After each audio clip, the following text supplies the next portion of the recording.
Virtual memory. Hal yang perlu kita pahami saat mempelajari virtual memory adalah bagaimana konsep dasar dari virtual memory, bagaimana cara mengimplementasikan virtual memory. Sebelum itu, apa yang dimaksud dengan virtual memory? Virtual memory adalah fasilitas yang memungkinkan program untuk mengatasi memori dari sudut pandang logika, tanpa memperhatikan jumlah memori utama fisik yang tersedia. Atau lebih ringkasnya, virtual memory adalah suatu teknik yang memisahkan antara memori logis dan memori fisiknya.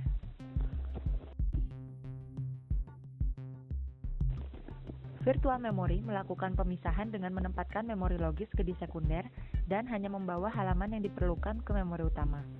Teknik ini menjadikan seolah-olah ukuran memori fisik yang dimiliki lebih besar dari yang sebenarnya, dengan menempatkan keseluruhan program di disk sekunder dan membawa halaman-halaman yang diperlukan ke memori fisik. Jadi jika proses yang sedang berjalan membutuhkan instruksi atau data yang terdapat pada suatu halaman tertentu, maka halaman tersebut akan dicari di memori utama. Jika halaman yang diinginkan tidak ada, maka akan dicari di disk. Ide ini seperti menjadikan memori sebagai cache untuk disk. Virtual memory dapat diimplementasikan dengan dua cara, yaitu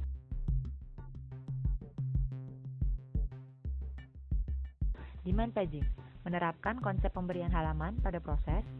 Demand segmentation, lebih kompleks diterapkan karena ukuran segmen yang bervariasi.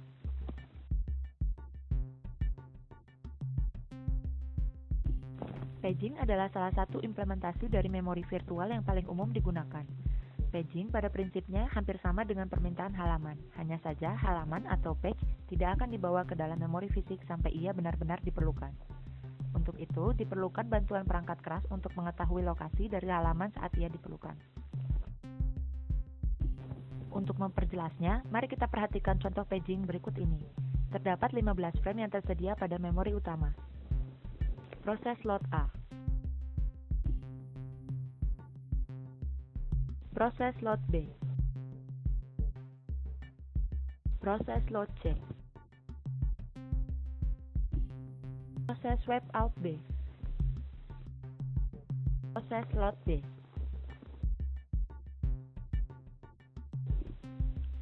Cara yang kedua adalah segmentation. Segmentation memungkinkan programmer untuk melihat memori yang terdiri dari beberapa ruang alamat atau segmen. Setiap segmen mempunyai nama dan panjang. Jika kita membuat suatu program, tentunya terdapat beberapa hal yang kita definisikan, seperti method, state, variable, array, dan lain sebagainya. Pada bagian ini kita akan membahas mengenai bagaimana semua instruksi, data, dan hal-hal yang berkaitan tersebut dialamatkan di dalam memori. Setiap bagian program dibedakan menjadi beberapa blok memori. Beberapa blok tersebut kita sebut dengan segmen.